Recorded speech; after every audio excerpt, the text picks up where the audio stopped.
All right, this is the Psychotic Strength Podcast. This is Tyler Townsend. Brady Chisholm. Joey Stampkey. All right, and today we're talking to Joey, just won nationals. He's a fucking monster.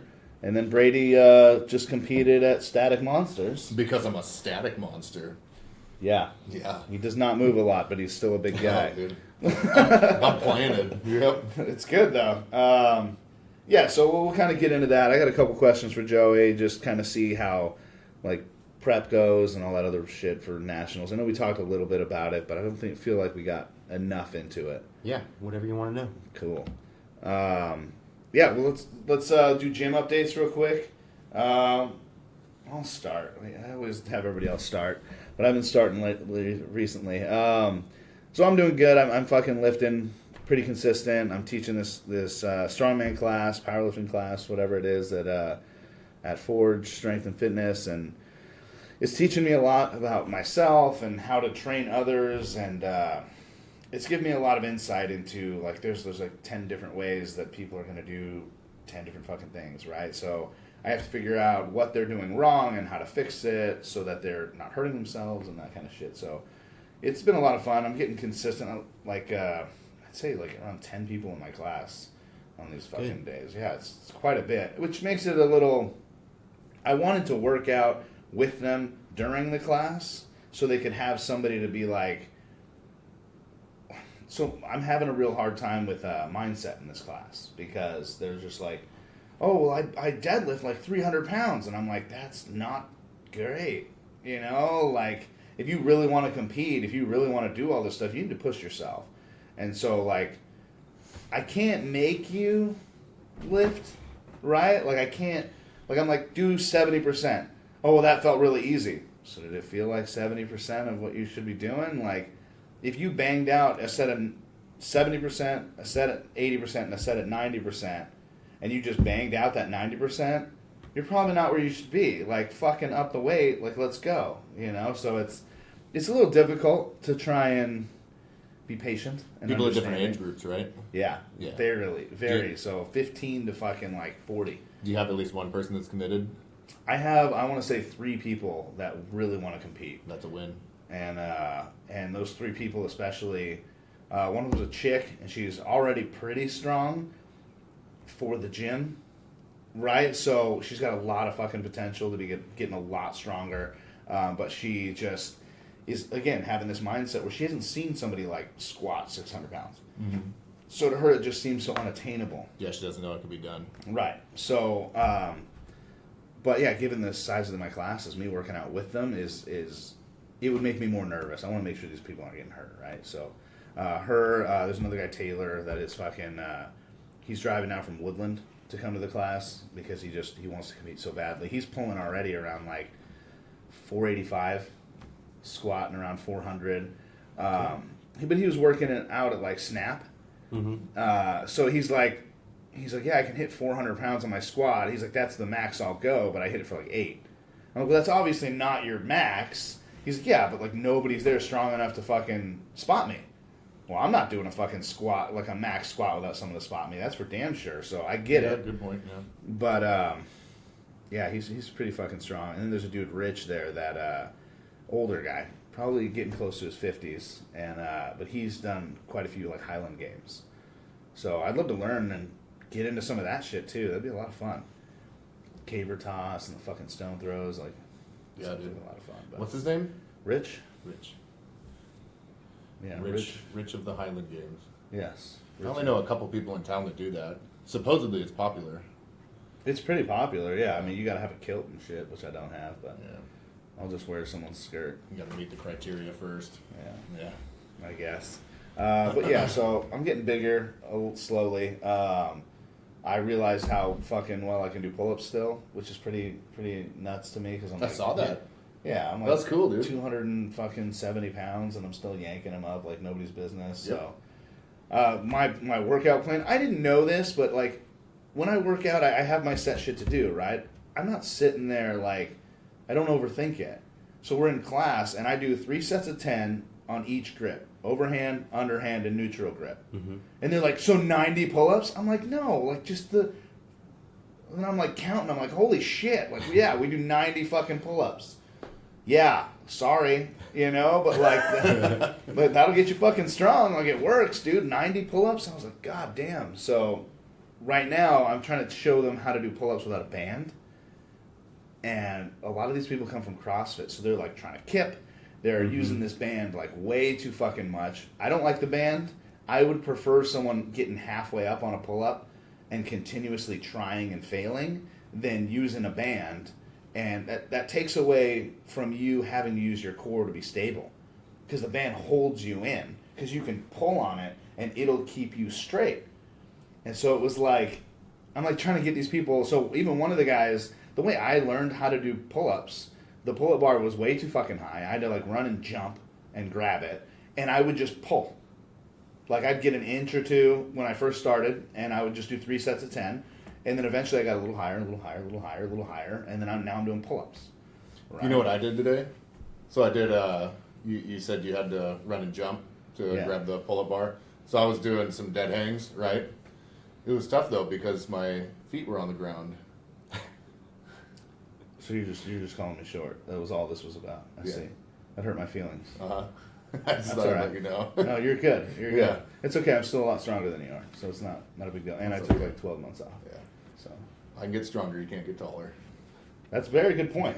Yeah, you do have the body for fucking strongman, which does piss me off that I'm like 5'8" and I have to like catch these stones and throw them. And anyways, I'll just get stronger. It's not a big deal. So That's good. one thing you can do for the pull-ups is eccentric pull-ups if they can't do concentric. Yeah. Big time. So help them get up there, and then just see how long they can do an eccentric pull-up for, Okay. and then eventually they'll be able to do the concentric. Or you could do an inverted rows. So have them lay down so their body's on the ground and the bar's above them, and they're doing a row. Interesting. And then as you get stronger, you can be more of a decline. Okay. Huh, that's weird. Yeah. No, So that's like, smart. you think that would carry over to a pull-up? Yeah. That's how I used to train people to do pull-ups. Huh. Interesting. I have never heard that. Yeah. I'm just Like, making a I've heard pull. about it like transitioning into like a pull-up.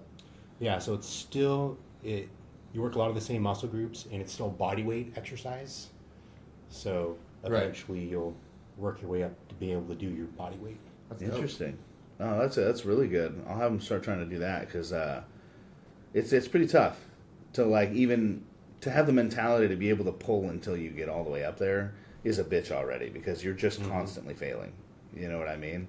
So it would be nice for them to be able to pull and actually see some result. So maybe we'll we'll definitely add that in. Thank you. That's smart, man. I love learning about this shit and like getting it. That's what we're here for, right? Getting stronger, learning different ways to do different shit. Yeah. It's cool to hear about your class too. Since you started it, every week hearing that it's getting different and better. It is, right? So I mean, there is some like holdbacks. I mean, like I said, we don't have the equipment for strongman. We don't have a lot of it. We got a bunch of sandbags and some rope and like all this other shit. So we're making it work, but Just yeah. early establishment, Yeah. Well, they're buying stuff Better very and better. slowly. We finally got some GHR machines in there, and I'm like, Oh yeah. Hell yeah. every week these people are crying. I'm like, you do 3 sets of 10 of these, I guarantee your squat and your deadlift will be up 100 pounds. Oh yeah. But I'm talking the ones where you come down like midway, stop yourself, and pull yourself back up. Yeah. Like the finishing ones, right? Oh, those so are the best, dude. those fucking hurt. Those I are love terrible. GHRs. Well, they work. Yeah, really They good. really do. Is that bruise from? From Static, Static, yeah, it's yeah. from. So this is actually from the warm-up log because the warm-up log was the Titan one. Yeah, which everyone is a big fan of. Yeah, so we were.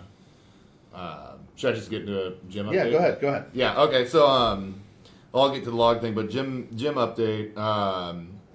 So this week, or actually the end of last week, I decided I had a talk with my coach that I was just going to take things over and be coaching myself from now on. Okay. So that was a big move. And then I did some work the following week, just kind of active recovery because I was leading up to Static. So for my active recovery, I just hopped in with this one guy that I've been programming for. 'Cause he's also doing the ugly sweater. So I didn't want to do like too much movement variation, so stuck to that because it's pretty much what I would be doing. It's just at like a lower capacity. He's doing the middleweight class, Okay. and we're This is Austin? no, his name is Lance. Okay. You may have met him before. Maybe. Yeah. So yeah, just hopped in with him, did that 3 training days leading up to it, and I was still able to go to Static, and I kind of went in blind a little bit. So like you pick your openers, and then however that felt, you pick your next jump, and then same thing with the dead. So you do that on log, do that on dead. So I went in blind, but I'm like pretty happy with how it went because I don't think I had anything left on the table for log. I was, probably 98 to 100% on what I would have gotten on log, and then dead, I was probably like 101%. I had to tap into something special to get that dead. Yeah, I think I was like right at 100% for 99 to 100% on what I could have gotten for dead. So I was happy that I was it because I didn't train for it at all. Really, I did in the past. I think 4 or 5 weeks I did a log single at 275, 1 set, 1 rep, and then I did a log single at 286, and then nothing for a few weeks. And then 18-inch dead, I did 1 session, 650 for a double, and then I tried to do another session. It wasn't successful though. I just kind of went through the warm-ups, and then things were iffy, so I didn't put in the work, so I didn't really know what my jumps were going to be or where I was going to land, so I was happy that I picked those spots to end at. It was real cool. I didn't win, but it's a good feeling to know that I put everything out there, you know what I mean? Right. And I was able to get all 6 of my lifts. So I got all 6 of my lifts. I think I put everything out there. Yeah. If I would have jumped a little bit more and then missed a lift, that would have sucked. If I would have left some on the table, I would have been maybe still a little bit happy, but I feel better knowing that I didn't really leave much on the table. Good. Yeah, so that was cool. So it was a good training week. Training update is the amount of experience and that's like 10 times of a workout. You know what I mean? Doing a competition, like even if you don't win, it felt like 10 workouts. So good for your fucking body, dude. Mm-hmm. So good. I love it. So it was. Yeah, I didn't know how it was going to feel. If it was going to feel like a training session, because I did 3 training days leading up to it, probably at about 80% of what I would have done for that week, being how many weeks we are from the comp. So I went a little bit lighter, but still put in some work this week. 3 sessions. Didn't do my 4th day because Static was the 4th day, and I think I can walk away from it and probably do this next week. Pretty close to what I would have done before without the comp, so it's cool. Yeah, that's a good feeling to have too.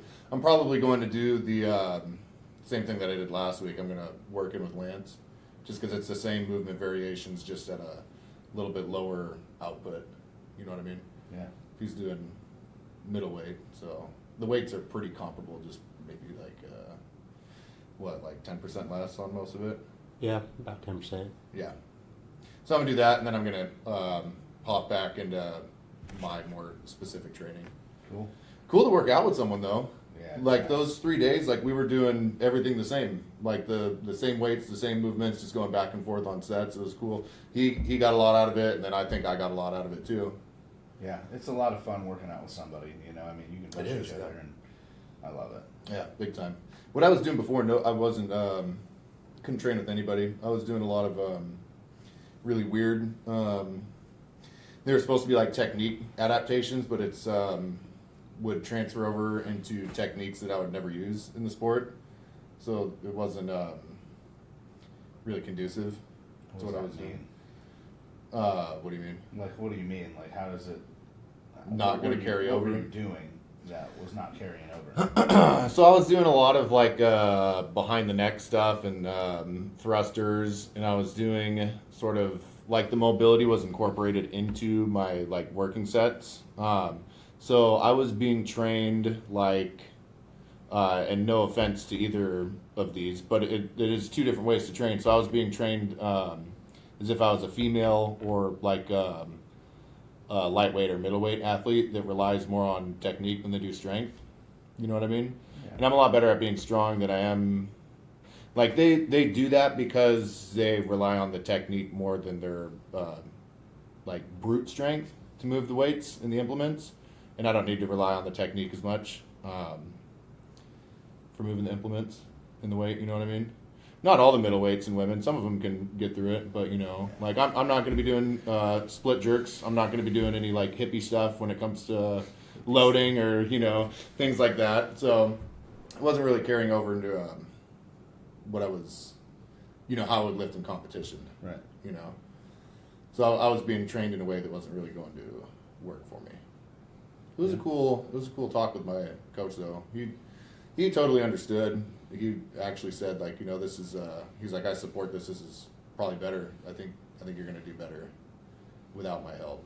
Because he was kind of feeling the same thing. He's like, I don't know how much I'm helping you, So it was good. It was a big move. I've been thinking about it for weeks. I knew if I didn't call it right there, I would have probably gone another few weeks.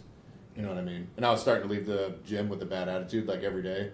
Like, I should be doing this myself. Like, I know that this isn't really going to help me out that much. You know what I mean? Like, I should have done more today, or I should have done less of this because this is going to carry over. So glad I called it when I called it, and I can get back to doing things the way that I want to do them. Yeah. Which is cool. I learned a lot from him too in his coaching. I'm still probably, because we're on good terms, we're like friends. We had as far as like coach and athlete, probably one of the best relationships that you'd see between people.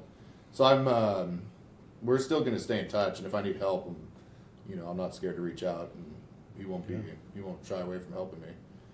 But he could be more like a mentor. He actually offered me to be like an assistant coach under him, because he's kind of capped out on athletes, and so that was an opportunity. But I don't know how well I would be able to do that with working, because I work full time. I'm competing myself, and now I'm coaching myself too. You know what I mean?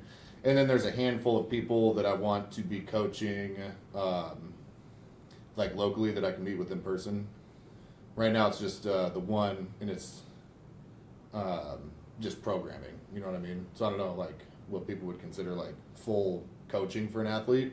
I'm just doing the programming, but I'm just kind of testing it out like that. And then if things go good, like this is a good prep, and like if I pick up another 2 people, then I can maybe reach out to him, and because I want to like represent myself good. I don't want to half-ass either my day job or my own training or the athletes that I would be training.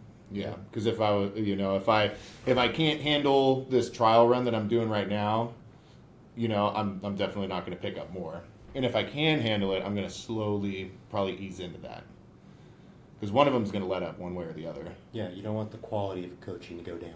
Exactly. Yeah. And I also don't want the quality of my training to go down. Yeah. And I don't want to be like half-assing it at work too. Because that's, livelihoods. Big deal. Yeah. It's not the most fun or interesting, and I don't think about it all day, but it's realistically like the most important. So, you don't want to half-ass any of those really. Yeah. Because you'll half-ass at least one of them at that point, I think. Yeah. Unless you can handle it, which I'm going to figure out these next few months. Yeah, gym update. Everything's good, dude. And then placing for static. So I got 300 on the log, 720 on the dead. And I think this was Oregon's. Each state has a gym or a comp that represents that state. So this was Oregon's, and I think I got 5th or 4th overall out of all the competitors there. So it was pretty cool.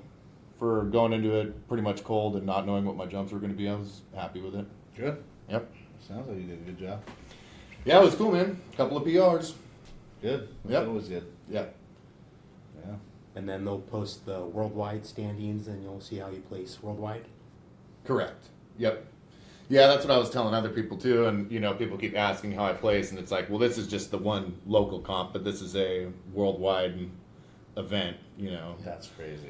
I didn't know that. I know it is, and there's so I think there was a rule change this year, or within at least sometime recently, because a lot of people were surprised or like didn't have the understanding of it. But so it's called an 18-inch dead just because that's like traditionally what the event is called, but it's actually not from 18. It's from 16.75 is how. I don't know the guy behind it. To the bottom of the bar. To the bottom of the and bar. then the axle's a couple inches. So it's Yeah, they right want, under 18 inches. they want your total. hand placement at 18 pretty much. You know what I mean? Yeah. Yeah, I was actually pulling from, so the bottom of the bar was probably like 15.5 or 15.75 because we did some changing to it. We were standing on a deficit and then had 2 platforms that were holding the weight. But once the bigger guys got up there in weight, the deficit was kind of sketchy a little bit. And then there was this one big guy that was there and he couldn't fit on the deficit. So we lowered it down and I went pretty much right after the big guy. And I told them they didn't have to keep setting it back and forth. So my last 2 pulls were from probably bottom of the bar, 15.5 or 15.75, which I think actually worked out a little bit better for me, having it lower. Okay. Because right where it was before was a really not the best leverage or position. So just dropped down about 1 inch, and I was able to get into it a little more, and it worked out. Nice. I know. That's good, dude. Yeah, That's good. thank God that big guy was going right before me. Yeah, and I suggested that idea. He's like, I don't know about this, and I was like, here, just put it on a bumper plate and a 10, and then just go off of the deadlift platform, no deficit. And they did that, and I was like, fuck yeah, dude, I'm gonna do that too. Worked out good. Works, man. It Yeah. worked, dude. We're good. Good. Joey, you had nationals. Yeah. I wanted to do static strength, but it's just too close to OSG, which is in like 10 days. Yeah. So I didn't want to risk hurting anything. Right. First, though, I'm getting over a little sickness. So last weekend, I was taking out the air conditioners in my apartment, and there was a little dampness next to my air conditioner, so I thought maybe it was leaking. And I tilted up my in-home sauna, and it was just black mold underneath the in-home sauna. Oh man. So it was my sauna that was leaking from my sweat. Oh. So Mold, sweaty mold. No. So I use my sauna every day for like 30 to 60 minutes, and I sweat like 4 pounds, which is like a half gallon of water. Yeah. And I thought that was just evaporating, but apparently it was just seeping into the floorboards, into the carpet. Oh no. So I tilted the sauna over, I bleached the whole bottom of it, Mm-hmm. and then I hydrogen peroxide the carpet to kill all the mold. So And it was like then- a self-induced sickness then? Yeah, so it was just Not self-induced, but induced from that? from the mold exposure. Yeah. Yeah, it was just black mold. Shoot, man. And then I just had air filters going all night long. And then when I came out the next morning, it was so bad. Me and Lisa were just couldn't breathe. Yeah. So wow. the mold spores had just spread into the air. Yeah. And so we opened all the windows, and it took like a day for us to stop like hacking our lungs out. I bet, man. Yeah. Yeah, that's tough. Jeez. So How recently was that? I cleaned the sauna last Sunday, and then so last few days, it's been getting better. So I feel pretty good now. Just a little phlegm in my throat. I bet. Yeah. Fuck. Yeah. That sucks. So, but before that, yeah, I had nationals. So I won nationals. So I'm strongman corps national champion under 200 pounds. Nice. It was good. I won 3 out of the 6 events. So Under 200 pounds? yeah. Holy shit. Yeah, so I was the biggest out of all the 200 guys. So after rehydrating and everything, because like I talked to the last podcast, I started my weight cut at 222. So everything went according to plan, cutting out the carbohydrates, the creatine, and the salt. The day of weigh-ins, I woke up early morning in case I needed to sweat a lot more. Right. And I woke up right on what I thought I would, which was 208. So 8 pounds of water weight to lose before weigh-ins. Jesus. And like I said, it takes me about I'm sorry, was this same day that you woke up 208 or the day Yeah. before 208? a day of weigh-ins. I was Same day 208. woke up 208. Yeah, and that's right where I wanted to be.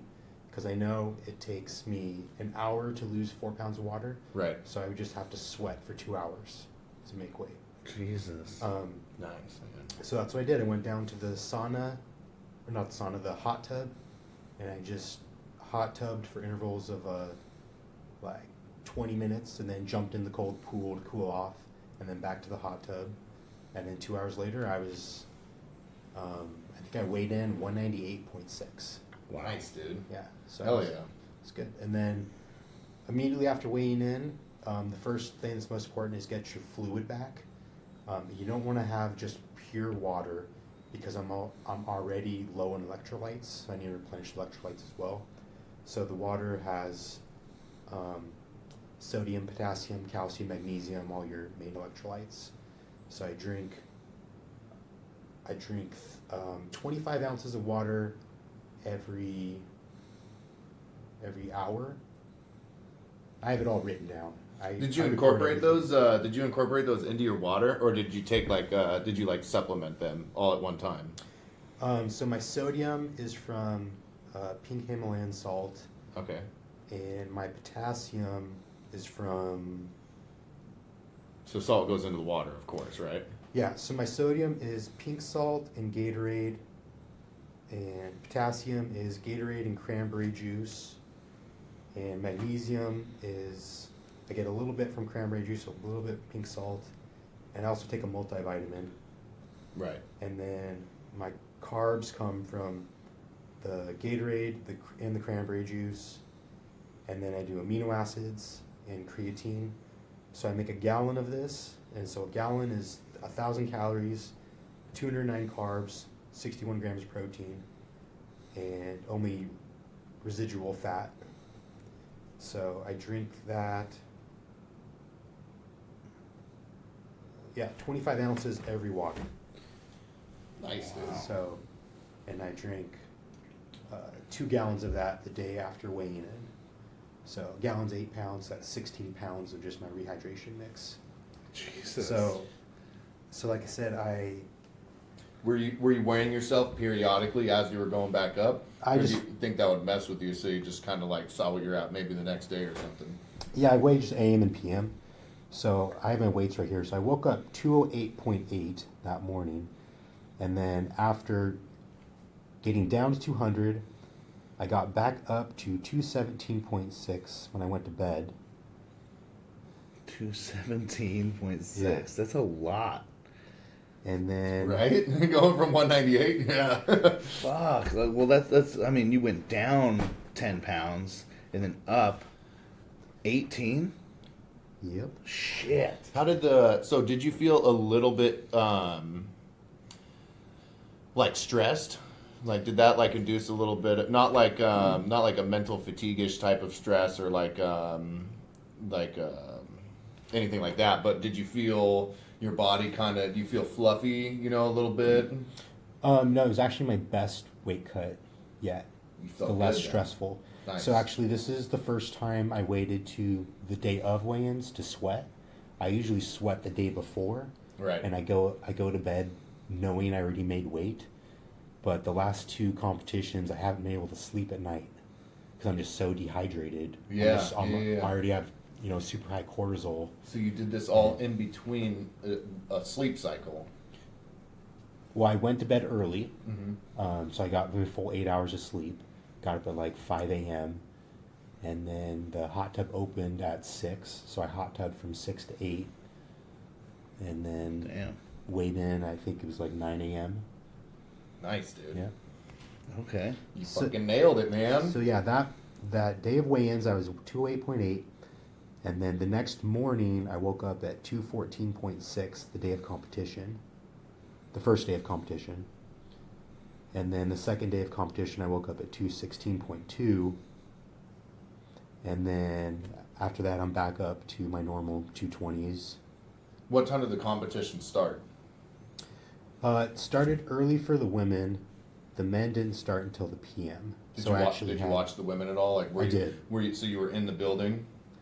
Yep. So I got the hotel in the same. The convention center was in the same hotel. Nice. Right. So How many years ago did you do nationals before? 1 or 2 2 years years. ago. Any contrast between you're in the building this year, and you're getting ready, game time. You know what I mean? You're not there yet, but you're in the building and you're feeling it. Is there a contrast between what you felt this year compared to 2 years ago? well, 2 years the weight cut went terrible. Right. So I could already feel I was worn down. Already by the time competition started, I didn't have my strength back. Right. I already knew going in I was going to be poor performance. Okay. Yeah, so I felt totally recovered going in this competition. Nice. So I felt good. That's good. Yeah. I do have the last week after nationals. I do get some swelling from just water retention. Mm-hmm. That seems to happen after my weight cuts. The week after, I always get some extreme bloating and swelling, and then I'm back to normal now. Cool. So my weight goes up actually higher than what it was before I started the weight cut. But now, So you're now saying it's- like a muscle swell or like a? no, I just retain a lot of water. Okay. So all my hormones are out of whack from doing the dehydration. Yeah. So now it's normalized again. Okay. So my weight this morning, I woke up like 219. So I'm back to normal. There you go. And now I'm gonna start my weight cut for OSG Thursday. 90 That's kilo? 1 week out from OSG. So it's not 200 and Yeah. under, it's 90 kilo, right? Yeah, so now it's 198. There you go, man. You got to get that extra 0.4 off, you know. Well, you know you can do it. Yeah. That's always good, man. Yeah. So let me get the scoreboard for nationals out. That'd be cool. What was the first event? Axle clean and press was the first event. Last man standing.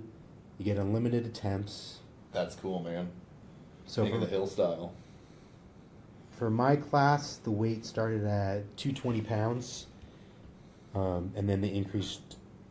They were supposed to increase 22 pounds every set, which is 10 kilos, but they messed up some of the weights, so they're not exactly 22 pounds. So hit the opener. It actually was my most difficult. That was the most silly lift. yeah. Yeah. So how did you? What was up with that, man? What happened there? Were you just still warming up? Pretty Yeah. much. Yeah, my triceps just did not fire right away. So easy clean, but on Yeah. the press was hard. Mm-hmm. So that worried me a little bit. Okay. Worried me too. Yeah. So what's going on here? And then second attempt was 242, and that just flew up. So Mhm. it was just butterflies from the first. Just got to get the triceps firing. Right. Good. So, and that flew. Couple people, let's see, 3 people dropped out at 242, and then hit 259. 2 people dropped out at 259, and then it was 281. So I hit 281, and then 303. There was only 6 of us left, and I missed 303, which going into it, I had a little tenderness in my left shoulder, which I kind of injured earlier this year when I was doing the OSG All-9 qualifier. It was one of the events was max overhead, and I kind of tweaked it doing the max overhead, and I kind of felt that same feeling going into the 303. So I knew if it didn't feel good, I wasn't going to try to force it. Right. Okay. And I went to clean it, and the clean was heavy, so I knew I'd have to actually try to force it up, Right. get into position to press it. So I just decided not to even try to do it, Right. Okay. which was a good decision. So I tied for third at 303, and then only 2 guys were left at 311, and only 1 guy hit 311. So That's So- pretty good. Pressing isn't, out of all of your events, you agree that pressing isn't the best, right? yep, going into it, I knew the first event was going to be my worst. So how do you So- feel get tying for third on that? How did Yeah. you feel? Were Yeah, you so- just happy? Yeah, so getting third, I was super happy. Mm-hmm. So I knew this was looking good, Yeah. and I knew the next event, the Farmers Walk, I would do really good at because my grip is insane. What was that the next event? Yeah, Okay. and it was. Let me get the weights. I believe it was 290 and a 310 Farmers. That sounds Jeez. about right.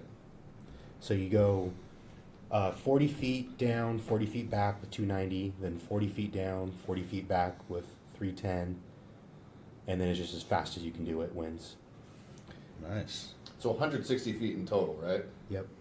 Just wicked, man. So did you Did you blow everybody else out of the water in that one? I did. So I got 33 seconds for first. Wow. And 33 seconds, 160 feet. That's pretty good. I'm not going to do the math on that, but that's some feet every second, you know? Some feet every yeah. It's Definitely. good, man. and we have this same event at OSG next.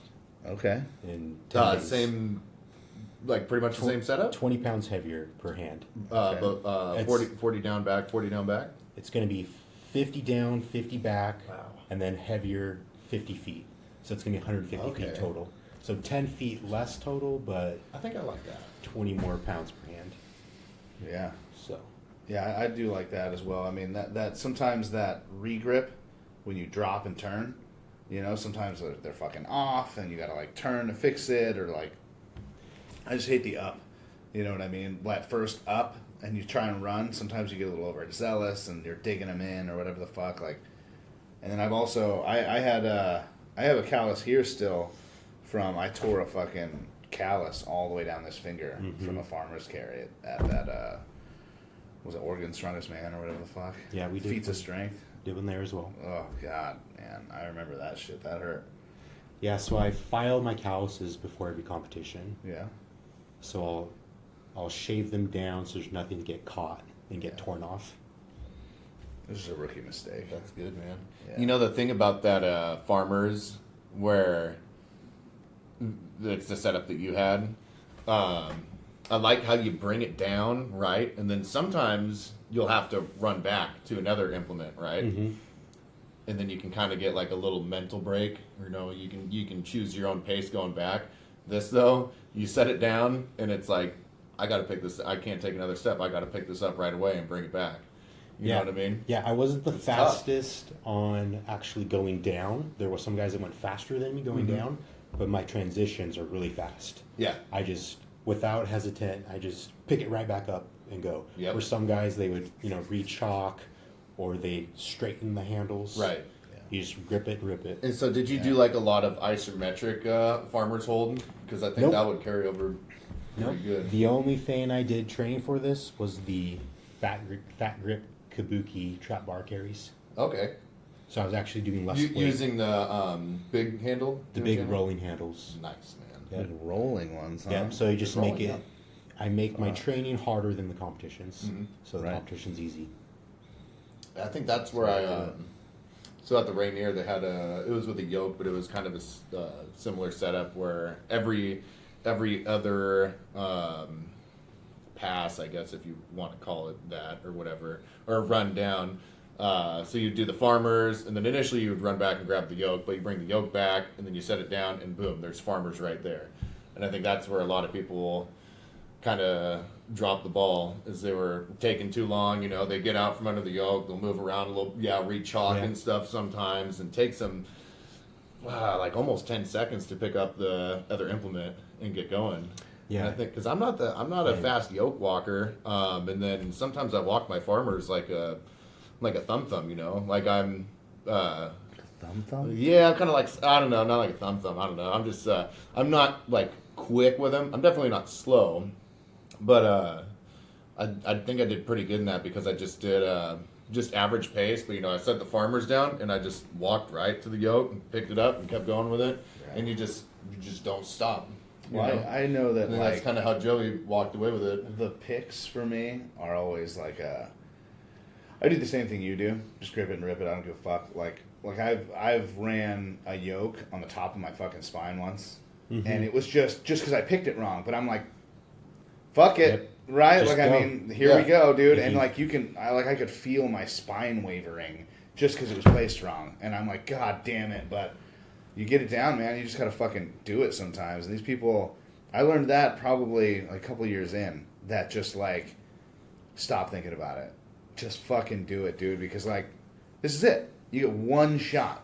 That mentality of like having just one fucking shot to do this is so hard to understand, especially because we work out so often in the gym where we can do this as many times as we want, or we don't grip it right, so we try again. But that's not how comps work. That's why I tell everybody when you want to compete and do all that other shit, you have to compete now because you got to get your reps in comp. because comp's its own fucking animal, Yeah. man. Like that's just what it is. So So event farmers carry. 2, you did. So I'd like to correct that. It was a 260 per hand, and then 290 per hand at nationals, Okay. and then OSG, I think 290 310. Okay. Yeah. That's so Well, you're ready. good. Yeah. So you did a 260, 290, 40 feet down and back twice, Yep. and ended in your signature move.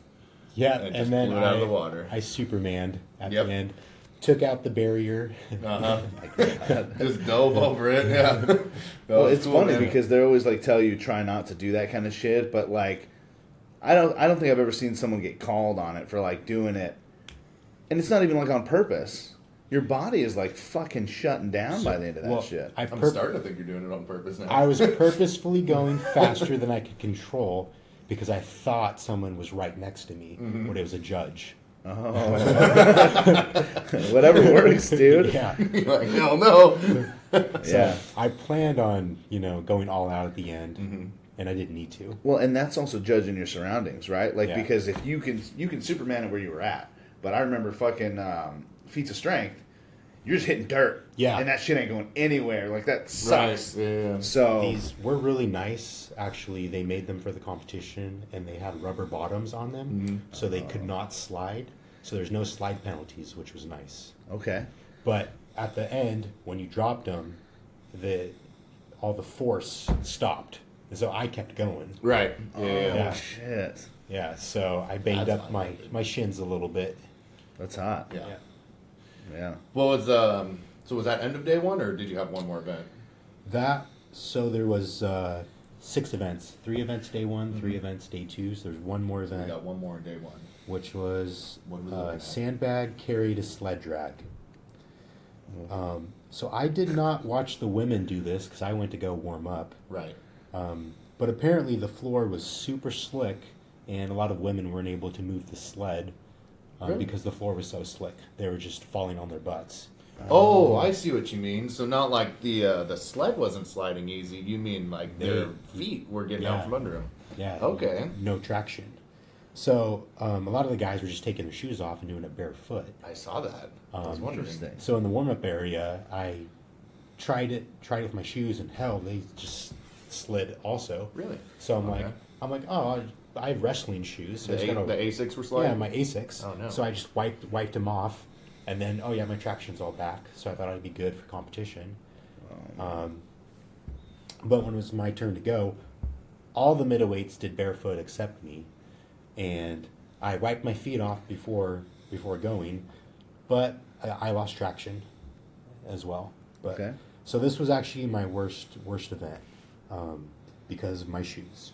Okay. So What did it look like? I was actually ahead on the sandbag carries, and then that's when I couldn't move the sled as fast when they caught up to me. So it was a 265 sandbag. You carry 40 feet on and drop it on the sled, run back, pick up a 287 sandbag, drop it on the sled, and then you pull the sled back with the sandbags on it. So I was the fastest to put the 2 sandbags on the sled, but then when I went to pull the sled, I had no traction. So I was kind of angling my feet, and Right. I was able to get the sled going. So I was one of the only people that actually pulled the sled with shoes on. Was there a thought in your head for a second, maybe I should stop and take my shoes off? Yeah, except I had my shoes just tied, super tight. Right. Right. The wrestling Double knotted. shoes. But it popped in Yeah. your head, you're just like, maybe I should Yeah. just There- try. I mean, There that would have was- taken way more time. There was some competitors that did do that before me. Really? That they Okay. took the shoes off. and Yeah. they couldn't do it. And Because gotta I take the remember I socks did off, a too. fucking truck pull in those Vibram finger shoes. Yeah. You ever seen Yeah. those? Like the toe shoes or whatever the fuck. And I was like, this would be perfect. Like, that's great, but you can't get them tight enough on your heel. With the, at least I couldn't Yeah, get yeah, mine just on the there. strap. So as I'm going, they're just rolling off the back of my foot, and so it was the same thing because of shoes. I fucked that whole event, and I was like Yeah. the slowest one in that event because of these fucking shoes. And so apparently after running down and back with the sandbags, I lost the traction on my shoes, so they just got redusted. Right.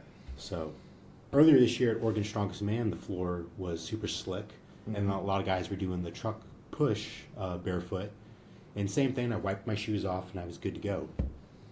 But that's because I didn't have to do anything else before the truck push. So interesting. now I learned. Right. So imagine you would have blown him out of the fucking water even more. Yeah. If you were so barefoot. Probably, yeah. I've seen so this. with that, I placed 5th. So 5th was my worst placing. So you still did pretty good. Yep.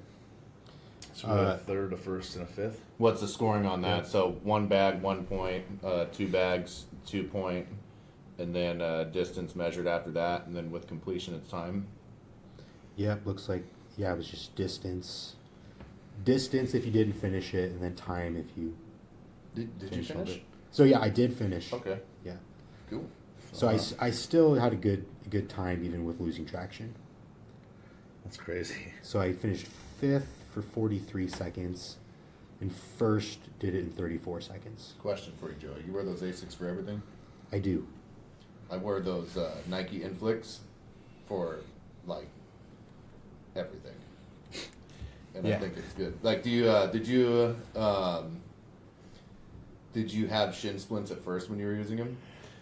No, I don't get shin splints. Okay. Only when I ran track did I ever get shin splints. Okay. But And like I don't know why. those wrestling shoes, like doing yoke and farmers, you don't get the shin Nope. splints? Nope. Okay. The reason I wear the wrestling shoes for everything is because they're kind of like a barefoot feel. And I've tried doing heeled shoes before, and heeled shoes just give me knee pain. Yeah. So that's why I do the barefoot feeling shoes for everything. Yeah, I just do chucks.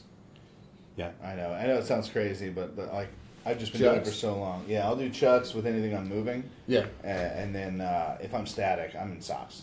I don't give a fuck where I'm at, dude. Yeah. Like, I want to be as barefoot as possible. The chucks are good, man. You can do if you got a good pair that works like with your feet really good. Yeah, you can. People even use them for like static stuff sometimes. Well, I definitely have to fucking have high tops. I need that ankle tied in real hard, like. Right.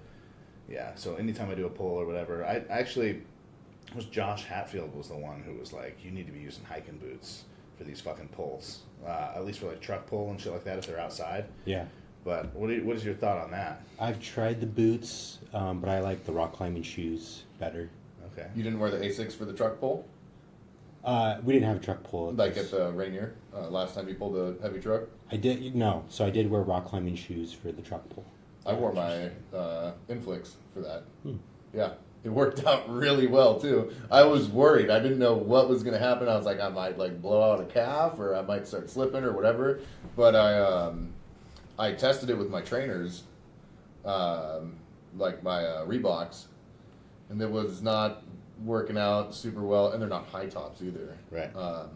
which is really important on that because your foot is going through a lot of motion. Well, the rock climbing shoes aren't high tops, are they? No. I need No, a pair they're of those, super snug, so they're not going to come off your feet. Yeah. Yeah, those. You have to get them like shaped for your foot, or is it like that Vibram shit where you have to like measure?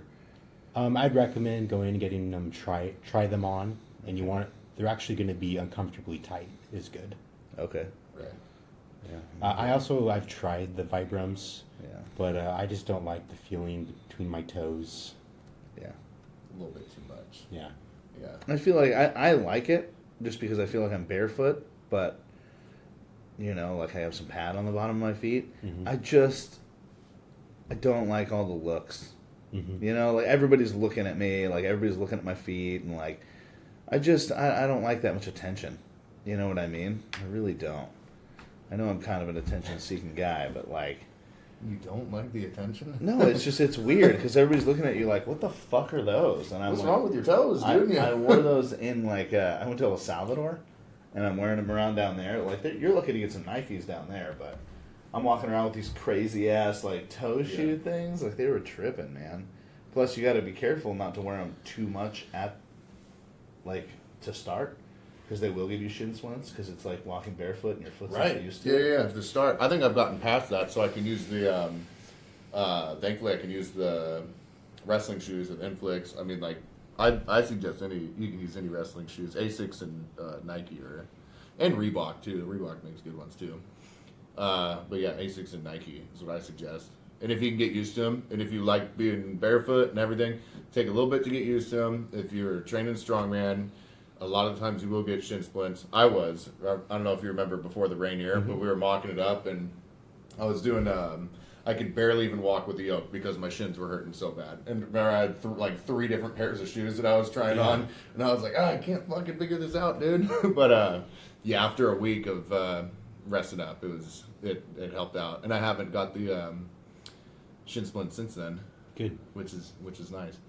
Yeah, I think those shoes are awesome. Well, I used to wrestle, so I had a pair, but I whipped them out again because I think it was you were wearing them. I saw you wearing them at the gym, so I pulled mine out, and they were just so twisted from wrestling, right? Because you're like fucking all like toes up, twisting around, like all that other shit constantly. So like they weren't ready for lifting, where like it's just like a normal flat-footed thing. Like they were fucking disgusting, dude. And plus you're like, oh man, wrestling, they're like dripping sweat, running in fucking bags, and like Need new shoes. Yeah. So I might end up doing that. I want the rock climbing ones for sure, but yeah, a lot of guys, you'll see them do the Reebok Nanos. Those are really popular. So I've just always liked how the Asics feel. have you heard of like No Bull? Yeah, No Bulls are popular. Are they good though? Like I've never tried them. no. They're popular though.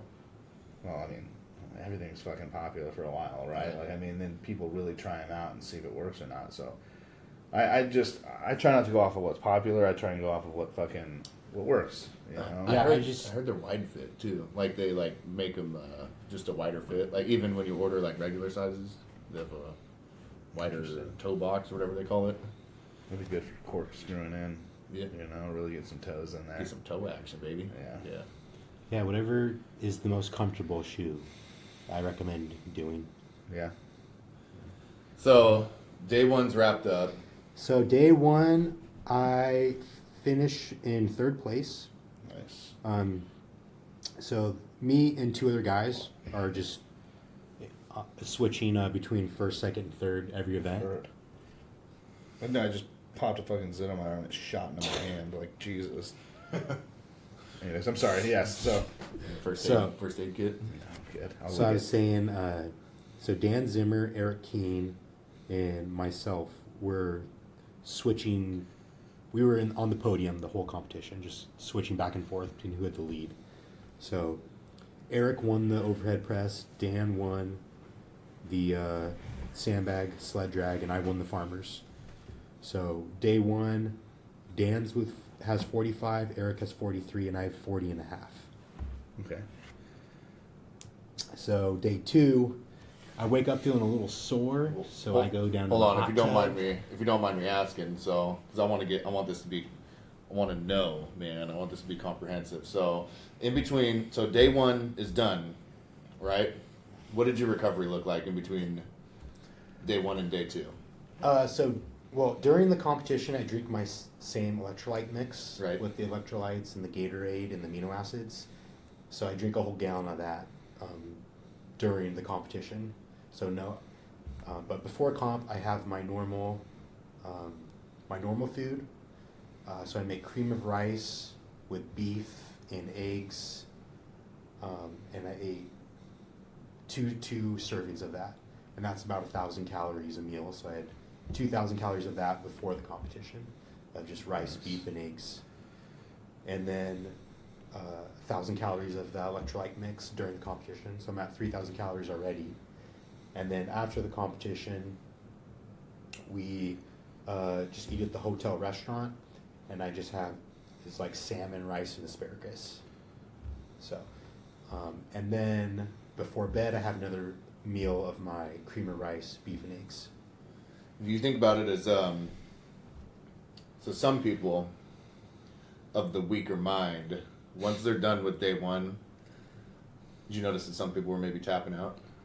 Not like necessarily 100% tapping out, but they're like, maybe getting that feeling like, oh, I just did a comp, and then they don't like have a good flow into the next day, I'm sure some guys do. Yeah. Yeah. You didn't notice that much at all, though? I mean, when you're at top 3, you're in a different mindset. Exactly. Right? Versus these guys who are like 10th. Yeah. Who are fucking just like gassed out. They've really, sometimes when you get to a competition and someone just is like beating your ass, like there's like no, like. They might think like, yeah, fuck this, I'm gonna go have a drink. I just got my ass kicked. Might as well. I mean, Yeah. I'm already in last place, Yeah. right? Like, fuck it. But I've never been to a 2-day competition. I've never done one of those.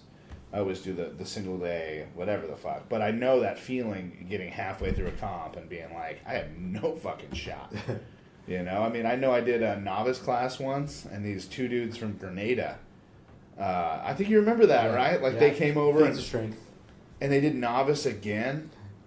And I was like, fuck, man. Like, they just blew everybody else out of the water. Like, but they had, like, whites of their eyes were fucking yellow. Like, it was nuts, bro. Yeah. Like, they were just destroying everybody. But how come they're not coming back? Well, they don't do feats of strength anymore. Why? Dean's not doing competitions anymore. Those guys got kicked out of novice, so now they don't want to do it. Oh, yeah, I'm sure. Yeah. I don't know why they haven't competed at any other competition, but Probably because they wouldn't. Yeah, if there's no novice class, they can't just crush everybody, huh?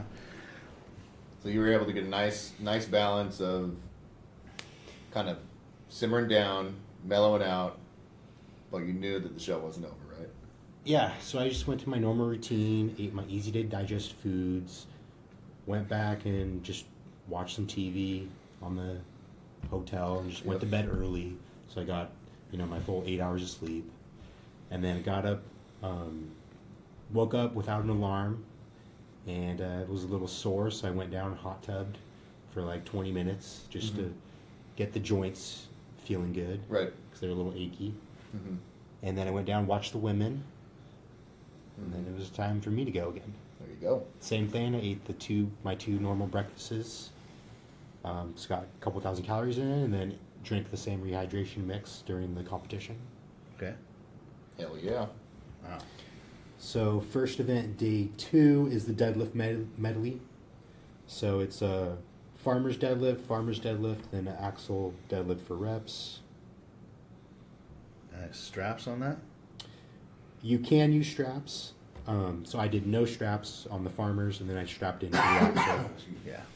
That makes So sense. this was a 290 per hand farmer's deadlift, and then a 330 per hand farmer's deadlift, and then a 615 axle for reps on the Rogue axle wheels.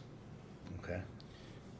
So deadlift's my best event. I've never lost a deadlift event. Yeah, tell me about how you got first in that. So because I had a poor performance on the sandbag to sled, I wasn't in the last heat. So they reorder after every event based on your placing. Right. So since I wasn't in the last heat, I didn't know how many reps I had to do to win. Oh, wow. Okay. So, I did the farmers, did the axle for a few reps, looked over to see if any of my competitors were still going, and there was one guy that was able to do the axle. So I had no idea how many reps he did. So I just busted out a few more reps. So I ended up doing, I think 10 total reps Jeez. with, including the farmers. Okay. So 2 on the farmers and then 8 on the axle. And Nice. then, so there's still one more heat to go. So, and then the next heat, I think like 6 total reps was the most reps anyone did. So Okay. I did way more than I needed to. But did you feel okay? I did, yeah. Okay. I was feeling super taxed after that, but I recovered just fine for Right. the next event. Okay.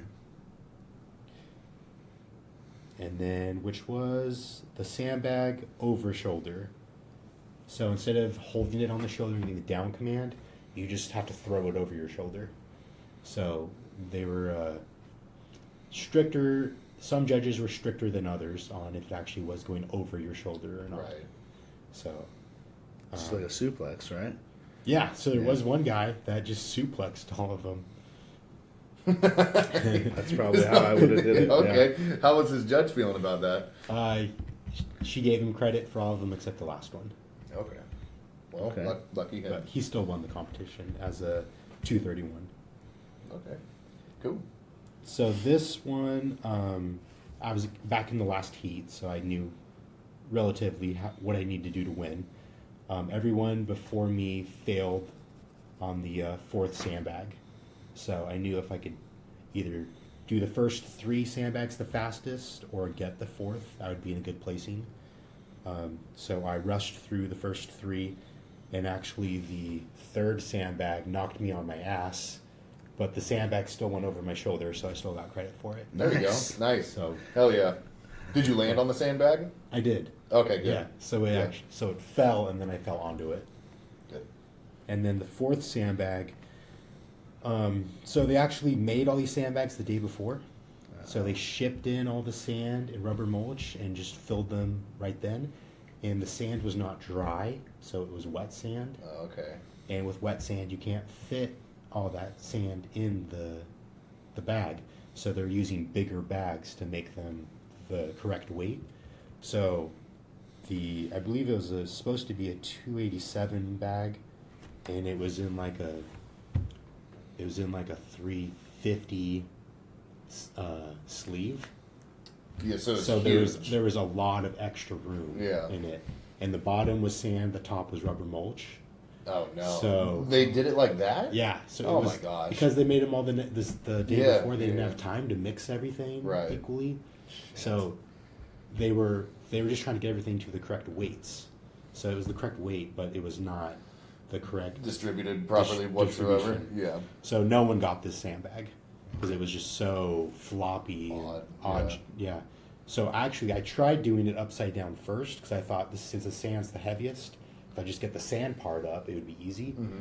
But then when I lifted it, just all the sand and mulch distributed, so there's nothing to grab onto because there's so much excess Right. material. So Man. then I flipped it on its side and I deadlifted it up, and then I just tried scooting it up my body, but I ran out of time. So I Do you think you would have been able to get it if Yeah. you had more time? yeah. I was rushed in it. I just had a couple more seconds. I could have scooted it up. How'd you place? So that one I placed 4th. Nice. So I did 3 sandbags in 20 seconds. It's pretty good. 20 seconds, man. That's why that suplex is a good move.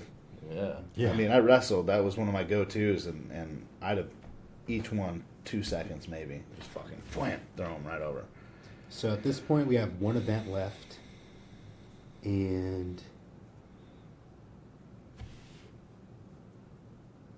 I was in second going into the last event. So first has 72.5, I have 69.5, third has 68.5. Wow. So we're super close, and then fourth has 59. So it's just between the 3 of us who's gonna win. Right. And it was like that the whole time? Yeah. Nice. So the last event is the arm over arm rope pulling a sled, and the sled they said was 800 pounds. They're just sandbags. Shit. So I knew I just had to go as fast as possible, Right. just not even take a rest during this event if I wanted to win. So that's what I did. I just pulled hard and fast, just over and over and over. How were the heats set up? Was it in pairs or 4 or one at a time? 4 at a time, and then 2 people were next to each other. So there's like two pairs, but everyone's going. 4 people are going at the same time. 4 people, and they're all in the same class going at the same time? Yep. Okay. So you were in the last heat then? Yep, last heat. You're able to see what went down? Yep. So I had the guy in first to my left, the guy in third to my right. So I knew if I beat both of them, I won. Nice. It's awesome, man. You were set up. Yep. So like I said, I just pulled hard and fast. My pinkies actually went numb. Jesus. And my pinky nails started bleeding. So Hell yeah, dude. That's metal. I didn't even notice it during the event, but Yeah. after the fact. Wow. That's awesome, man. And So how'd it go? What was your time and what'd you place? so my time was 35 seconds for first. Wow. Oh, yeah, dude. 35 seconds pulling 800 Yeah. pounds off. And it was 80 feet. 80 feet. Yeah. And the rope was really stretchy. So you couldn't, I tried to keep tension on it the whole time, because if you took tension off it, it would recoil. How was the slack management? Was he doing you well? Actually, at first, the slack management was terrible, and then once she was actually pulling it, the second half of the event went easier for me. So you can actually see I was behind in the first half of the event, and then the second half of the event, I caught up and won. So, so at first when I was pulling, it was getting caught on me, and then after the second half, she was actually pulling it away from my body. Because you take the, I mean, you like load into it, and then like you bring your legs into it, and you extend a lot, right? So like each one of your poles is probably like maybe 5.5, 6 feet, and then however much the sled moves, you know what I mean? So like, do you think it took her a second to realize how much slack she was having to get every single pole? Yeah. Yeah. That makes a huge difference. Yeah, Whoever's managing that. Yeah, once there was no slack, it was so much easier. Yeah, big time. It's like 1 to 3 seconds per pole, having to feed that in yourself. Nice, dude.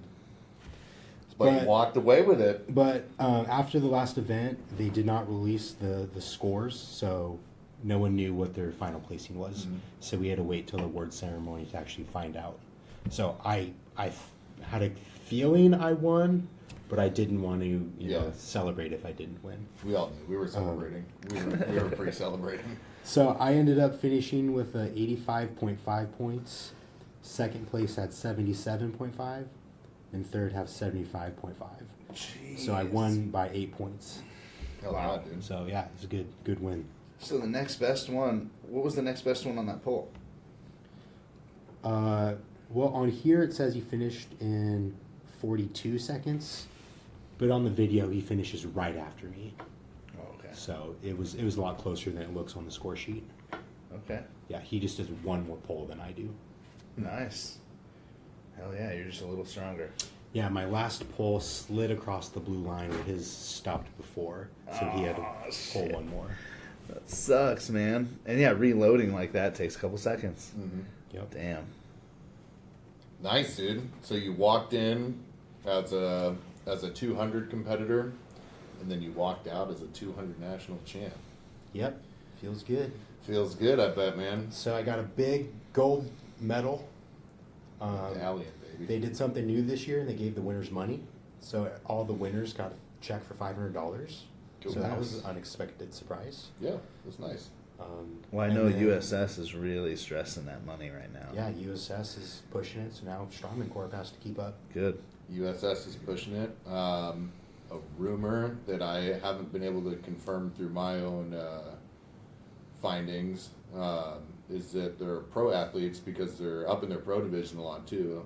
Supposedly they're getting monthly payouts, and they're not even subjective to your competitions. It's just like you get a monthly payout. I talked to Willie about that shit. You've heard that too? Yeah, so like if you get to a certain rank, and you can keep it, and you have to compete a certain amount of times and all that other shit in the year. Okay. Then yeah, they'll pay you. It's really not a lot. Yeah.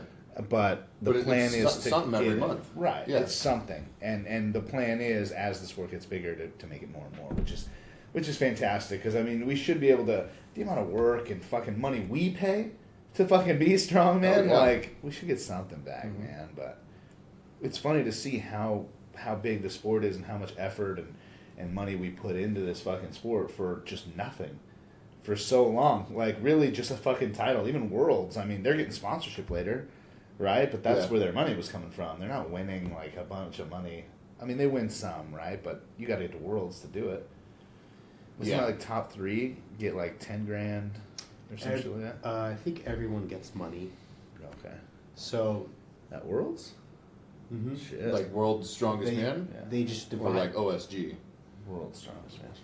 Yeah. So I think it's like, I think Worlds is like $80,000 split between everyone. Okay. So first gets the most, second, third, etc. So Uh, even 10th, I think, gets money. It's just a lot less. I think it went up a little bit. I think it's still like around 80 though. It might be like 90 or 100. Yeah, I don't think it's over 100 yet. No. Yeah. But the Rogue Invitational, which was this weekend, Yeah. they have the highest prize money in strongman. Yeah. Which it was 130,000. I don't know what it is now. Shit. I didn't hang around the live stream long enough to They look ended at that. They didn't announce it. They didn't announce it. Okay, so they had said, like from a couple of Rogue athletes, and I guess what's the one gal's name from Rogue? You know who I'm Jan talking about? Todd? Yeah, Todd. They had said allegedly that it would be about twice the payout of last year, and I think the total payout between athletes was like 186,000. The winner didn't get that, but I think that was the total payout, and it was supposed to be like almost double that this year. Yeah, man. I mean, And Rogue, I'm so glad they're doing that too, because they're stepping it up. The only thing is that, so I was getting kind of, nervous on it because the judging, like, if Martins would have podiumed over somebody by like a point or two, because you saw his two calls that he shouldn't, like the dumbbell and then on the log, his soft lockouts. The dumbbell wasn't even a soft lockout; he just didn't even get the rep. But they gave him the down, and then on the yoke to log, he had another soft lockout, and they gave him a down on it. And then Trey Mitchell, they didn't give him the down on his first rep. Right, So he yeah. did 4 reps on So the he log. did 4 reps on the log. Yeah. yeah, but that's every comp. I mean, that's the same thing. Like you get Grant Higa. Yeah. You better do your shit right. Like he is not No, counting and it anything. needs to be like that. It needs Yeah. to be like totally uniform, because if it, so like and Martins was in contention for a podium, and a podium spot at the Rogue Invitational is tens of thousands of dollars. Right. Right. So if he were to beat, say like Mitch Hooper, who he was battling out with for that podium spot, if he would have beat him by that 1 or 2 points because of those calls would have cost Mitchell Hooper tens of thousands of dollars. Right. You know what I mean? And that would have been a huge upset, dude. So I found the strongman purse. So Okay, cool. First- For USS or no, for the Rogue Invitational. okay. So first place earned 114,000. Second place earned 57,000. Third 34,000. Fourth 11,000, and fifth 9,000. Nice. That's 2022. That was this weekend. Yep. Nice. That makes it more worth trying to be a professional strongman. Yep. Because I feel like, how long has it been that, yeah, strongman's a hobby, right? Because, I mean, who the fuck can be a strongman, like, even work your way up the fucking ranks without a job? Like, it's just not going to happen. Right. So, I mean, now at least you can make some money, which is fucking nice. And it's a big influence too, because like, and even for the 105 guys, like Clash is doing their purses in between like 10,000 and then I think like up to 40,000 sometimes too, but it split in between the men and women classes. I think it was just 10,000. I don't think they've done more than. I think they had a 30,000. The one that, so what's his name? Max Outmaze is his Instagram thing, and Isaac Mace. Isaac Mays, and I don't know why I'm forgetting her name right now. The Is- Canadian Melissa Peacock.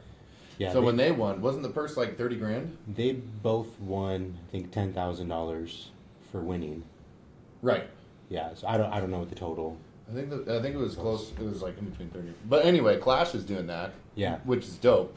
And then we're getting Strongman Corp, like their nationals is $500 or whatever, right? But things like the Rainier, it was like a $10,000 purse or something for the winners of the pro division. Well, that's also who's running it, too. You know But what I like mean? like the middleweight, They got a lot of sponsors up there at that Rainier. yeah, middleweight pro got like $3,000 or something, right? And then Jasper got third, and he walked away with $3,000, I think.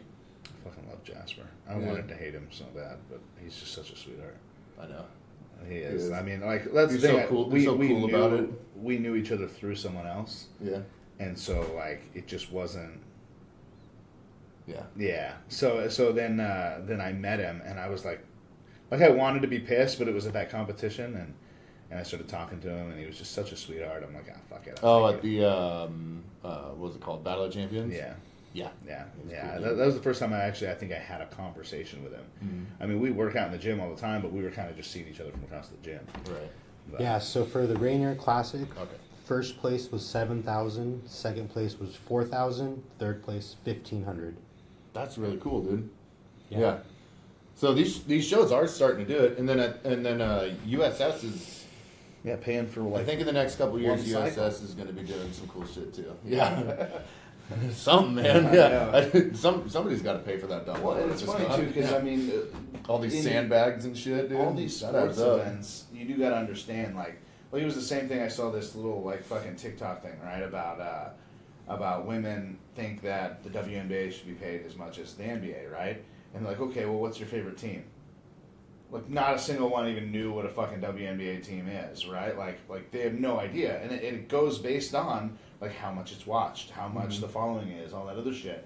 So as strongman gets bigger, the money will rise and all that other shit. But we have to like work together as a community to really start bringing people in and showing them how fucking awesome this sport is. Right. But it's also hard to do because there is like little things behind it, right? I mean, like if you want to be a pro, in my opinion, steroids is a prerequisite, right? And some people want to not believe that, but like you kind of have to play the game if you want to get in there. I know none of it's tested or anything like that, but that's a really big thing. I know that a lot of people. I've been talking to quite a few people lately about wanting to be in strongman and stuff, and one of the big hangups is.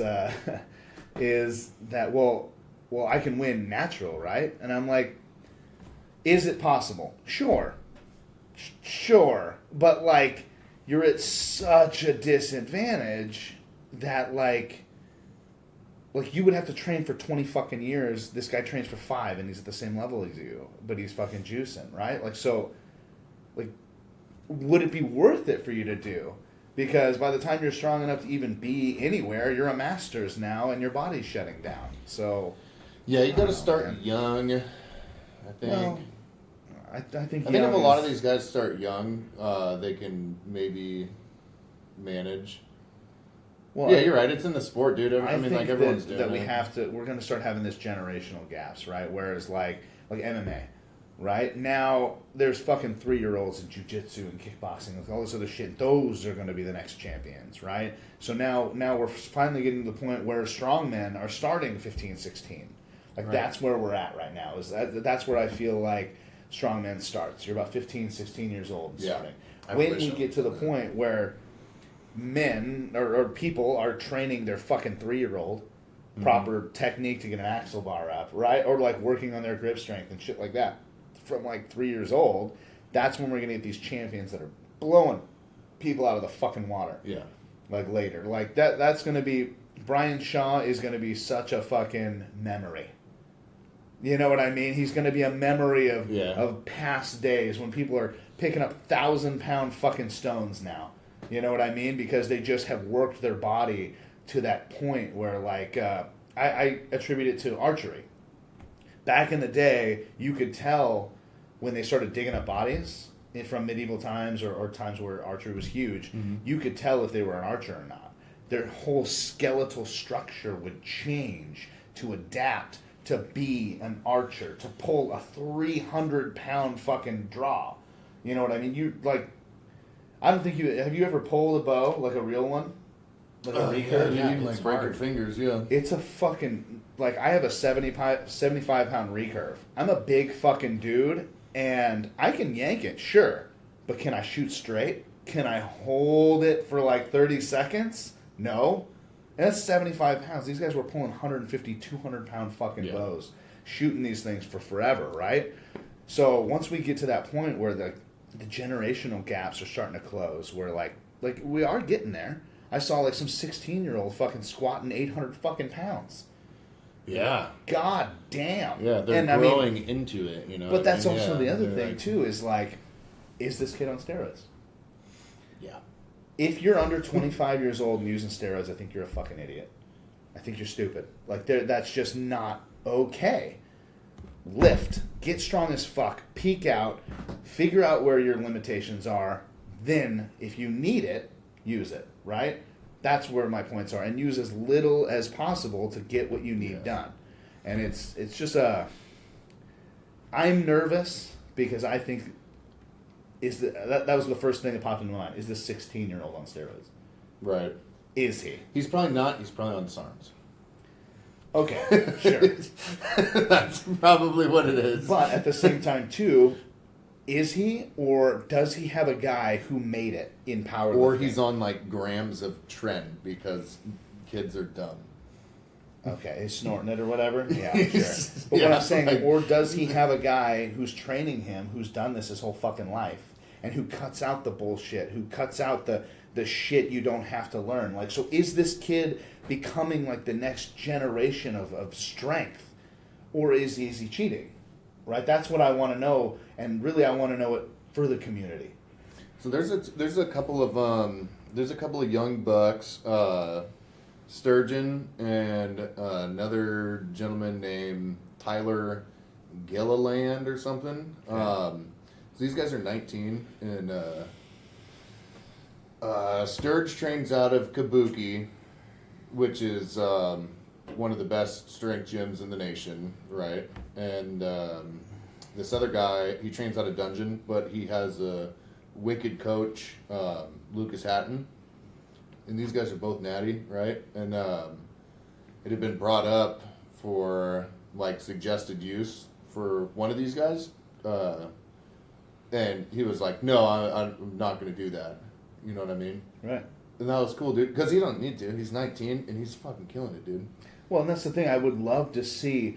My biggest thing is I want to see what we can accomplish as humanity. You know, anatomy wise, we should technically, based on our muscle structure and bone structure and all this other shit, be able to run like 40 miles an hour. Mm-hmm. Like, so make Usain Bolt look like shit. But 40 miles an hour is really fast. Well, but given the fact that we don't need to, we've lost the even drive to be able to, right? Like, we have to Usain Bolt is relearning shit that we had ingrained in us when we were fucking cavemen. Do you think we used to? Yeah. It's just science is saying like that's the way our bodies look like we should be able to do it. And it should be it could be weird. Maybe it's like every stride we throw one hand down. Right? Or some shit. Like there was a way we were able to run and be like fucking insanely strong because we had to. But now we don't gotta do shit. So we're losing that. But I would love to see what a human body could really fucking do. Yeah, and there's going to be outliers that are able to. There's genetic freaks. Of course, yeah. Like you have the people Sturgeon. that are like. There's people out there that actually have myostatin deficiencies. Well, they'll get extremely muscular. Yeah. So there's going to be genetic freaks. Mm-hmm. I've seen a cat like that. As more people do strongman, yeah. As more people do strongman, we're going to get a lot more people into the sport that are genetic freaks. Mm-hmm. Right. We're gonna start finding them. Yeah. Well, what happens when like China gets a hold of this shit, right? So I don't know if you guys know this, but like the Olympics is huge in China, right? And what they'll do is you submit your child, and they don't give a fuck what your kid wants to do. They will train them in like all these different ways and figure out what the absolute best body type and muscle structure, what they can do. And they will fucking destroy them at that one thing for the rest of their goddamn life. Like, so, I mean, imagine they get a hold of a kid who's like fucking huge and supposed to be a strongman, right? And just drill someone like that that's genetically dispositioned to be that. Fuck. You know? Yeah. And the more this becomes like a real thing, like what if strongman becomes in the Olympics? It won't. Just because I'm assuming because of the fucking usage, right? Steroids and shit. Like, steroids are not okay in the Olympics. And I understand that. But at the same time, like, there would be no point in having a strongman competition in the Olympics. Well, I mean, Olympic weightlifting, I mean, you can get around the tests pretty easy. Because they're all on gyms. For, like, Olympics? Isn't Olympic weightlifting in the Olympics? Yeah, the Olympic, yeah. There's also powerlifting in the Olympics. But, like, you think that you can get around it? Yeah. I don't think you can. There's not powerlifting in the Olympics. There's not. No. But those Olympic lifters, dude, they're all... I don't think they're juicing at all. And they're the who main started reason it. I think that is because I even had somebody on like in a bodybuilding competition, and they get like polygraphed, like if they've ever even taken juice, and if you come up wrong, that you're just disqualified. Yeah. Like, so you're telling me like there's You ways think around those that Olympic kind of lifters shit? juice? That's where it started. There's lots of performance enhancing drugs in the Olympics. Yeah. Yeah. Okay. Have you watched the documentary Icarus? No, Yeah, watch that. I don't watch a lot of like. That's the thing too. I mean, like I guess there's Yeah, a bunch of surprisingly, the strongman Olympics is documentaries. where it all really started. Well, I know that it developed there, but I'm saying like where steroids and stuff are at now, like there are also going to be people who are dedicated to making sure it's not in the Olympics, right? So So there's people out there that train Olympians how to beat drug tests. interesting. Yeah. So there's a lot of things you can use that aren't detectable, because drug tests only are searching for specific drugs or metabolites. So if you're using something that's not being searched for, they're not going to detect it. Because most compounds won't show up on a drug test. It's the metabolites that will. That's what's searched for. Huh. Surprise! Yeah, it's. So back Interesting, man. back when all the baseball players got tested positive, they were all using this substance called clear because it was undetectable in all the blood tests, because it wasn't something that they Yeah. were searching for. That sounds cool. Clear. That sounds good. Clear. Yeah, See, that sounds tasty. it does, doesn't it? Oh. Or like 12:45. You all right? Yeah, I'm cool. Okay. You got anything else on the list? Not really. I mean, we went through kind of the mindset, lifting, nutrition. You're still doing vertical, I'm assuming, right? My diet's mostly vertical. I agree with a lot of things that Stan Efferdine does. I have a lot of the same like digestive problems that he does if he eats certain foods. So a lot of the vertical diet foods are easy to digest. Okay. So mostly vertical. Mostly you get your micronutrients from your red meat, your eggs. For a lot of vegetables I can't digest. So for my greens I eat cucumbers. And then for my fruit I have orange juice and cranberry juice. And then potato. And then my leftover calories are just white rice. Okay. Hell yeah, dude. So Um, that's the vertical diet. And how long have you been doing that? Well, before the vertical diet was even a thing, I was eating very similar to that because I Right. already figured those foods were easy for me to digest. Right. But I've been tracking my food and calories ever since I started lifting. So I've always tracked everything for 17 years. Holy shit. Yeah. So for a minute. Yeah. Mhm. Just a minute, yeah. Just a minute, yeah. Jesus Christ. Wow. That's a long fucking... How old are you? 33. 33. Oh, man. So I started lifting basically when I could drive to the gym at 16. Hell yeah. Wow. So what would that be? 14, 17 years? Wow. Hell yeah. You know, I tried something this week that I haven't done before. I tried using food as a supplement. I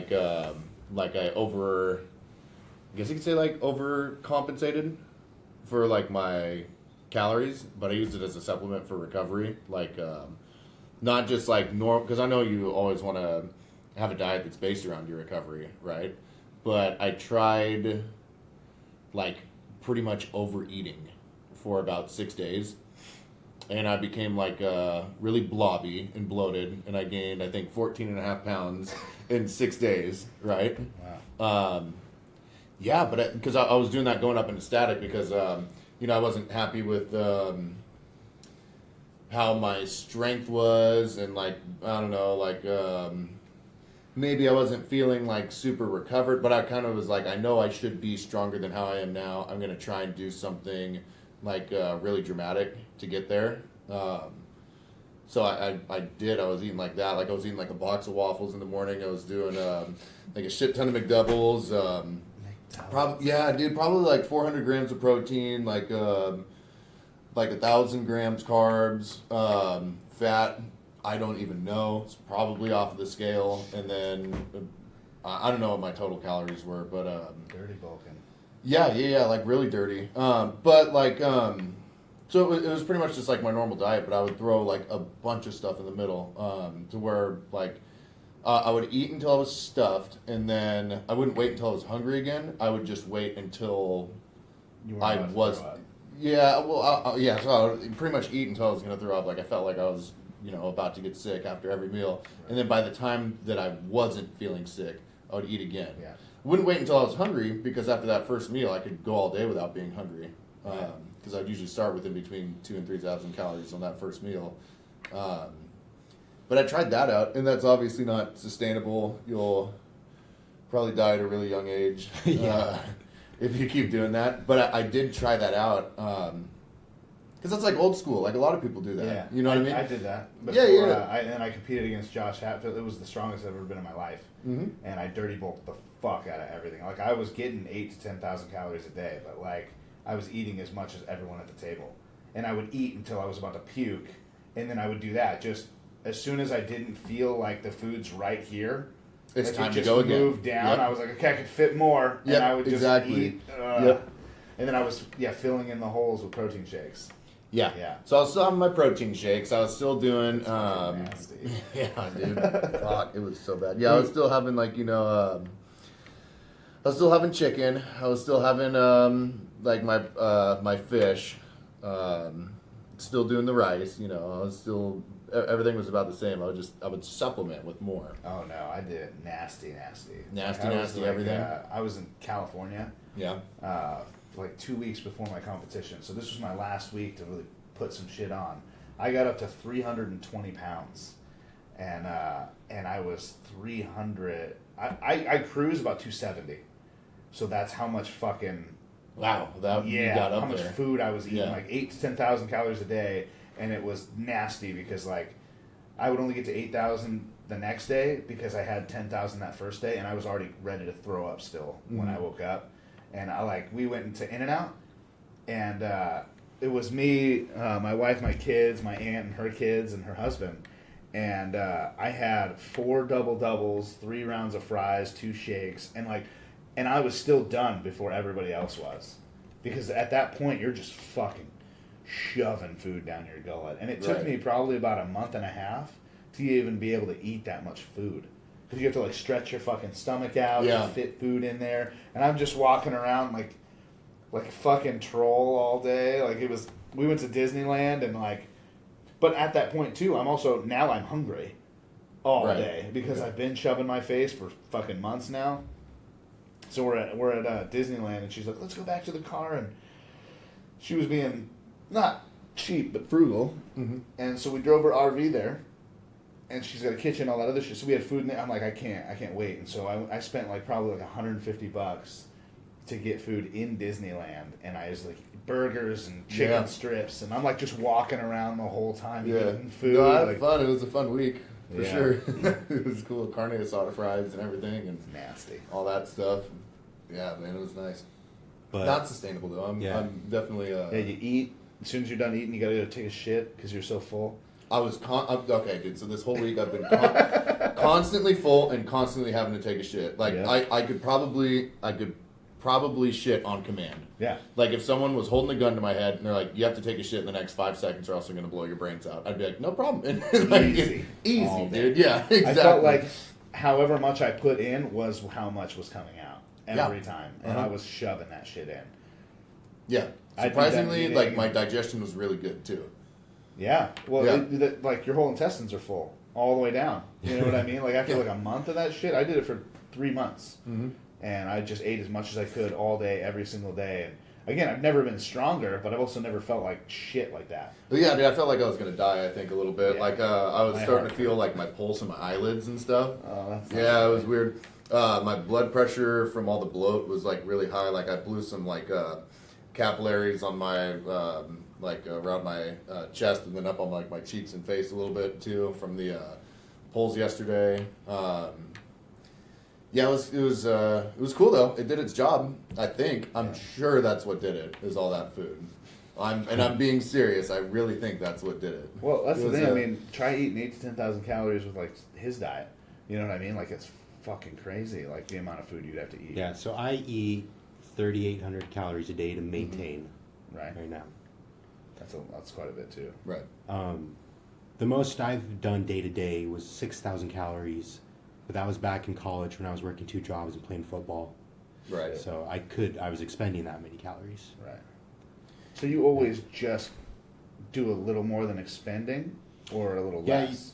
You just want to eat in a slight surplus, just to make sure you have enough extra calories to fuel the muscle growth. Mm-hmm. There's no reason to eat 10,000 calories a day because that's just going to get turned into fat. Right. Your body can only synthesize about 25 grams of new protein per day. 25 grams is only 100 calories. You don't need to eat a shit ton more than you're burning to build muscle. You just got to eat a little bit more. And I also don't believe that being like a big mass monster will directly translate into strength. It'll sometimes help with like certain events. The stone. My belly helped that stone. The stone. It well, really I think did. like I mean, like my belly was fucking out, and so once I sat with it and got it up high, it was a 330-pound stone, Right. over a 58-inch bar. So I had to catch it, but the only thing that helped was that stomach, so I could throw Power and belly, catch. yeah. And it was very helpful. So I think like arm over arms and truck pulls, and then maybe something where it's like Be terrible. maybe like a pushing type event. You know what I mean? Well, we know that Brian Shaw, at his biggest, he was not the strongest. Right. Exactly. Yeah. And Novikov that just won, he's one of the smaller athletes. Yeah. I think that. Yeah. I think the days of the 400-pound strongman are done. Well, You I mean, know? I don't know. I don't think that's fair. Brian Shaw should be close, right? I mean, just 400 pounds, just because he's a fucking monster, like 6'8". Even if he's got some sort of belly, he's at least Yeah. 350, 380, right? But when he No? he Yeah, could- he's still 400. Yeah, that's what I'm saying. But he's yeah. not the best anymore. It's the smaller guys. yeah. Right, okay. So, and I don't think his success was from him being. I think people modeled him a little bit too much, and like Thor says, he's not going to get that big again. He Yeah. says he could be he could probably be just as good without getting that big. Yeah, now that Thor has seen the success of like Novikov, Thor knows he doesn't have to get huge. That's what everyone was doing back when Thor was coming up. It was get as big as you can. Yeah. Because you had Eddie Hall, who he got gigantic Yeah. to pull the Yeah, 500 kilos. So Thor did the same thing. but I don't know if they're getting. So a lot of people think that like just because you're like you weigh this much, you should be able to lift this much. I don't think that's true, but I do think I do think that the eating that amount of calories will help you maybe recover from your session a little bit better. I know that like on paper you can only get like you can only synthesize so much protein, or like you're really only getting in like 1 gram per however many you eat. You know what I mean? So is it really worth eating that much? So you have to eat you need to eat excess of everything. So you got to have more carbs. Yeah. So you got to replenish all the lost muscle glycogen and liver glycogen. But then just eating an excess amount of calories, eating that much food, you're definitely going to get all your micronutrients in. Mm-hmm. But if you just eat more micronutrient dense food, you don't need as many total calories. Right. Then you can still recover. Yeah, absolutely. I think so. I try to get 4,600 on training days, but I don't. And that's me being 6'2" or 6'3", however tall I am, and I don't work a labor-intensive job. You know what I mean? Yeah. So, I mean, I'm like, technically I'm moving all day, but not like high exertion, right? And yeah, so training days is about 4,600, and then non-training days would be the 3,700 about. And the only reason that I get the extra calories on the training days is because I supplement carbs around the training. Mm-hmm. Yeah, so that's all that comes from. But I don't see. So I plan on getting to the league of where people were thinking that 400 pounds is going to benefit you so much. So I do plan on getting there, but I don't see myself really getting past maybe 150 kilos. And 150 kilos, because I'm tall, but I'm not that tall. You know what I mean? Compared to the people that were that heavy. Yeah, I don't see myself getting past 330. And 330, I'd still be huge. You know what I mean? Yeah. What are you at right now? So I was walking around 281 and a half right now. So I know I've lost at least a few pounds in the past couple days. So I'm probably walking around like I don't know, like 277 maybe 278. Not bad. I think so. Which is good. I feel good. I think the 275 is maybe, I don't know if it's holding me back really that much. I just think it's kind of an odd place to fall in that 275 weight class. You know what I mean? I hate it. I hate the 270 because that's my cruising weight. Like when I'm strong, and it sucks because I'm in between. I'm like so in the middle of two weight classes that it's like it's irritating that I could be bigger and more effective, right? Or the amount of weight I'd have to lose would just take so much. Yeah. To get to like the next level. Like 44 fucking pounds is not fun. You know, it's really not a fun fucking weight loss. But at the same time, again, like you had said earlier, like I'm not getting any taller. So I mean, I know that 44 fucking pounds is gonna have to happen eventually. And the cool thing is I know that if I got down that far I'd be fucking shredded. Like I'm a big dude, you know, like I mean There's guys that are your height that are in heavyweight too. That are successful. Yeah, like fucking what's his name? The Kearney? circus guy? Dimitar? Yeah, Dimitar Yeah. Sabatino, dude, he's a beast. Yeah. He's got the funniest looking head ever too. Yeah. He is crazy, dude. I remember that 315 fucking circus dumbbell. I could not believe that shit. It just looked like it hurt. You know what I mean? Yeah. Like just the way he was just like bent in half.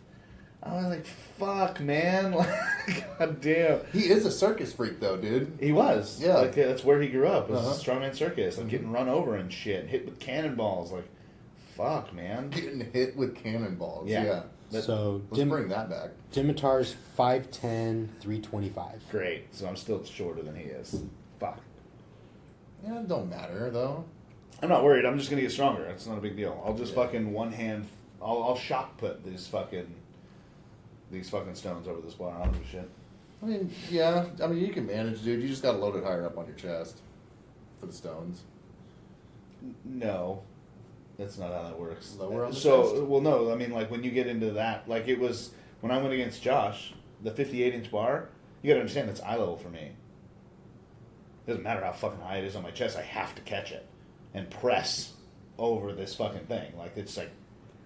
It doesn't matter how high it is on my chest. My chest is not even at bar level. You know what I mean? Yeah, like it's just 58. 58-inch bar. It was a fucking like yeah. What are you like? 4'11"? I'm 5'8". Oh, Yeah. That's not that bad, dude. Right. Right. I know what you're saying, but like it does change. Like it doesn't matter how high that I get it up on my chest. Yeah. Like I can have perfect form, but I still have to catch and get it up over the bar. You know what I mean? And when you get into like, and that's another thing. Like I tried to pick up it was like a 350-pound stone at Dungeon. I had a competition there, and my arms aren't long enough. Arm length is huge. That is. Like I looked like a fucking monkey fucking a football. Like I just like it. Like whatever I did, I'm just humping this stone. And it's just, who is that monkey fucking a football? Yeah, over there? I could not grab it. I just like, and that's the thing. Like 350 pounds, I could have got that up. Like if it was smaller, but it wasn't. Right? Like some of them make big stones too. Like a 250-pound stone at that diameter, I still would not have been able to get up. Yeah. Because I can't get underneath it. So it was like, what am I gonna do? Curl this goddamn thing? You could. Like you kick it, roll it into my arms, and then I'll pick it up. You know, like somebody pick it up for me. Just put it in my lap. Right. And then I'll take it from there. Yeah. All right. Anyways, let's kind of close up. It's getting late. 103 minutes. That's hot. Yeah. That's All pretty right. good. It was good, man. I appreciate you coming in, both you guys. Thank you. You know, it's always good listening to you. I mean, Nationals, congratulations. You know, that's fucking crazy. And I thought you went in there and just destroyed everybody, but I feel like it's also a lot more rewarding to like almost barely win. You know what I mean? To like fucking grind that shit out. Yeah, I made some mistakes, so I didn't feel like I did my best. Because, like, the sled, if I had the right footwear on, I could have done better there. And then the sandbag to shoulder, I shouldn't have flipped them upside down and tried to lift them that way. So the other 4 events I'm happy with. Okay. Those went. Well, I mean, and if you think about it, I mean, I'm sure each of those, even second and third place, had a few mistakes they wish they didn't make either. Right. You know what I mean? That's the nature Yeah. of competition. So, yeah, you did fucking great. Yeah, so this is Tyler Toby Townsend. Brady Chisholm. Joey Stampke. All right, thank you.